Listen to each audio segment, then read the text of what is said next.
Hello दोस्तों, स्वागत है आपका आज की वीडियो में। आज की वीडियो में हम शुरू करते हैं बिटकॉइन का एनालिसिस और थोड़ी सी न्यूज़ेस कि बिटकॉइन में क्रैश क्यों आया है। तो देखेंगे अभी आप बिटकॉइन के अंदर अगर आप देखेंगे ये दो बड़ी बड़ी कैंडल्स बनी है कल रात को, क्योंकि ये जो कल 5:30 बजे की कैंडल थी, ये कल की बात कर रहा हूँ मैं, जो चला गया हमारा शुक्रवार 5:30 बजे की, और एक 9:30 बजे की कैंडल में, ये दो बड़ी कैंडल ऐसी थी जो बड़े बिग मूव के साथ आई थी। और इसी वजह से क्या हुआ, मार्केट में क्रैश हुआ, जो कि ज़्यादा बड़ा नहीं था। वैसे देखेंगे तो आप ये 8% का क्रैश है खाली। अगर हम रूलर लेके इसको मेजर करते हैं तो आप यहाँ देखेंगे $8 8% का ये क्रैश था। तो होता क्या है, वैसे तो मेजरली जो पिछले टाइम ड्यूरेशन में देखा गया है, जब भी हाल्विंग आई उससे पहले हमें 20-20 40-40% तक के क्रैश देखने को मिले हैं, जिसकी वजह से क्या था, मैं भी एक्सपेक्ट कर रहा था कि शायद हाल्विंग से पहले हमें इतने बड़े बड़े क्रैश देखने को मिले। लेकिन अच्छा है अगर ये 10-10% और 8-8% के क्रैश हो रहे हैं, क्योंकि क्या है, ये जल्दी इजीली रिकवर भी हो जाते हैं। क्योंकि अगर मैं दोबारा एक बार इसको रूलर से यहाँ से अगर इसको मेज़र करूँ और ये यहाँ तक ले जाऊँ, तो अभी आप देखेंगे 4%, 4.25% का भी रिकवरी तो मार्केट में हो ही चुकी है। तो बड़ी बात नहीं है, क्योंकि आपको पता है इतने बड़े बड़े जो इन्वेस्टर हैं वो मार्केट में बैठे हैं, फटाफट वो करेंगे क्या, मार्केट से बाय कर लेंगे। और हो सकता है ये कोई मतलब बड़े बड़े इन्वेस्टरों को शॉपिंग कराने का एक तरीका भी हो कि मार्केट डाउन करके उन्हें लोअर प्राइस पे सामान दिलाया जा सके।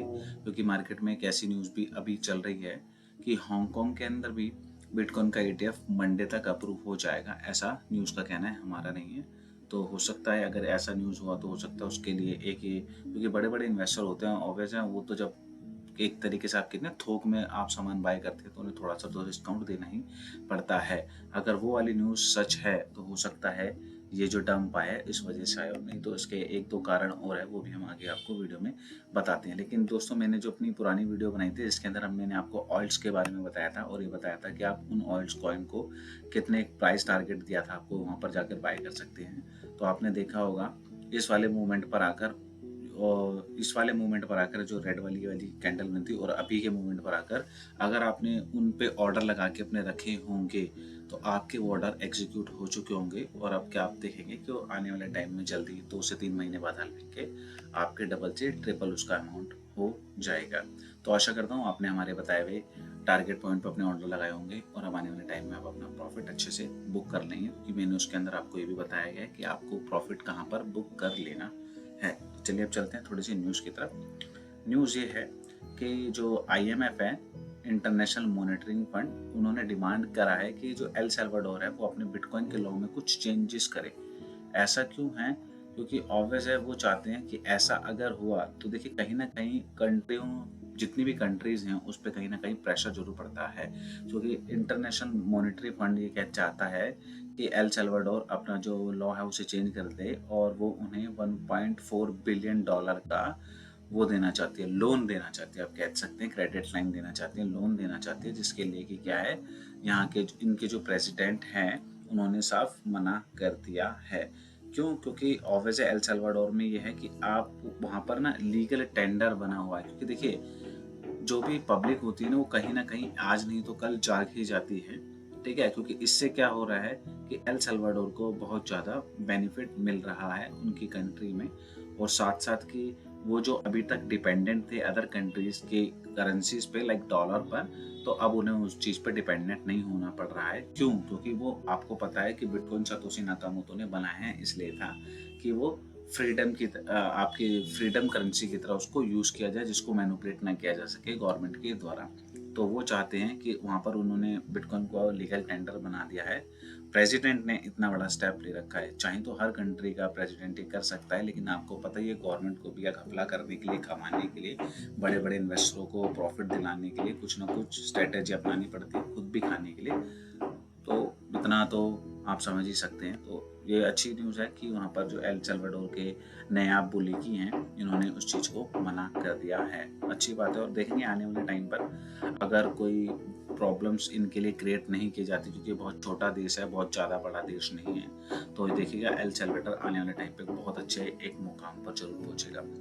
नेक्स्ट न्यूज़ है कि government US government among state which largest bitcoin holding, ये मैं आपको दिखाना चाहता था कि यूएस के साथ साथ और किस कंट्री ने अपने पास बिटकॉइन की होल्डिंग रख रखी है, जिसके अंदर आप देखेंगे यूके का नाम है, जर्मनी का नाम है, यूएस तो है ही, क्योंकि यूएस के पास 2 लाख, यहाँ देखेंगे अगर आप यूएस के पास हैं 2,12,847 बिटकॉइन, ठीक है। वहीं जो यूके है उसके पास है 61,245 बिटकॉइन, और जो जर्मनी है उसके पास है 49,558 बिटकॉइन।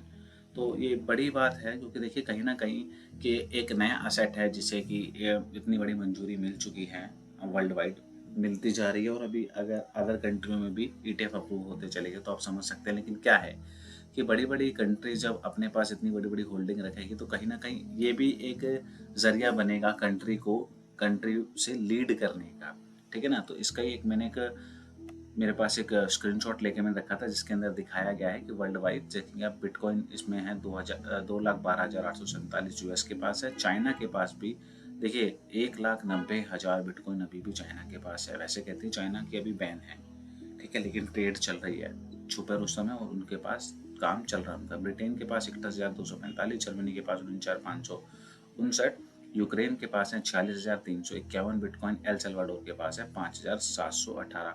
तो क्या हमारी गवर्नमेंट को ये नहीं सोचना चाहिए कि उनके पास भी कुछ ना कुछ बिटकॉइन की होल्डिंग होनी चाहिए, ना कि वो इस चीज़ में लगे रहें कि ये एक मनी लॉन्ड्रिंग के लिए। तो देखिए यूएस गवर्नमेंट नहीं, आपको नहीं लगता इतनी बड़ी कंट्री है उन्हें भी इस चीज़ के बारे में पता होगा, लेकिन चाहे तो राइट वे में सही तरीके से तो इसके ऊपर एक कानून पास करके इसको भी एक लीगल दायरे में लाया जा सकता है। और उससे क्या होगा, इंडिया भी पीछे ना रह जाए।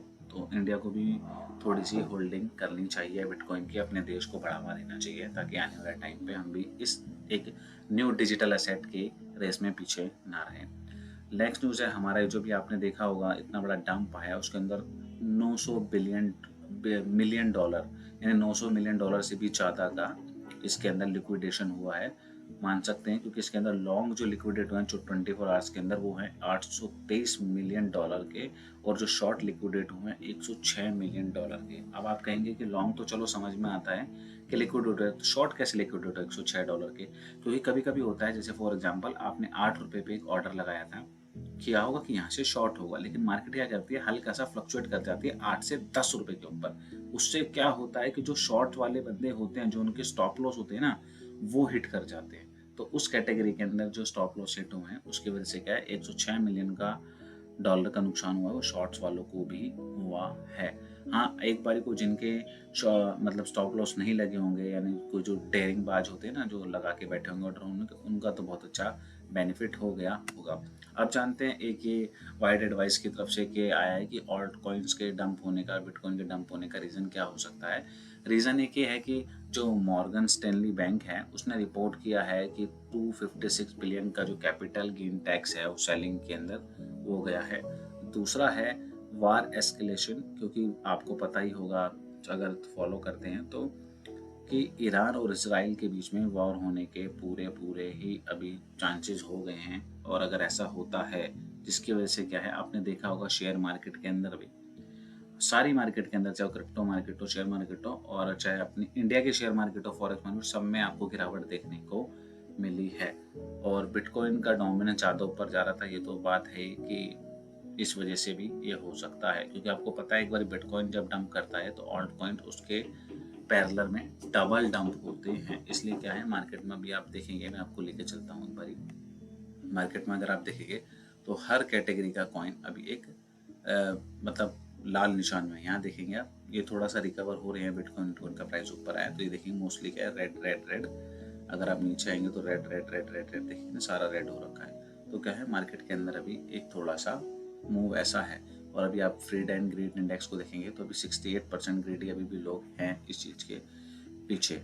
लेकिन कुछ नहीं होता कि ये क्या है, ये अमाउंट इतना बड़ा नहीं है, कुछ हजार डॉलर का डंप तो था ये, ठीक है ना। लेकिन अभी क्या है, इतनी मार्केट में डिमांड है बिटकॉइन की, जल्दी से रिकवर हो जाएगा। बस देखना है बाकी है, अब कुछ ही दिनों की हाल्विंग बची है, तो उसके बाद क्या होता है, जैसा कि हमने अपनी वीडियो में बताया कि अभी 2 महीने, एटलीस्ट 2 से 3 महीने, 100 डेज लगेंगे।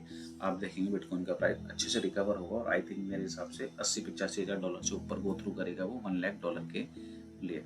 तो ये थी आज की न्यूज़। आशा करता हूँ आपको हमारी वीडियोस पसंद आती होगी। अगर आपको हमारी वीडियोस पसंद आती है तो हमारी वीडियो को ज़्यादा से ज़्यादा लाइक कीजिए, कमेंट कीजिए, हमारी वीडियो पे शेयर कीजिए अपनी फ्रेंड एंड फैमिली के साथ, ताकि उनको भी थोड़ी सी नॉलेज मिल सके। और नोटिफिकेशन बेल पे जरूर क्लिक कीजिए ताकि आने वाली वीडियो का नोटिफिकेशन आपको टाइम टू टाइम मिलता रहे। आपका दिन शुभ रहे। धन्यवाद।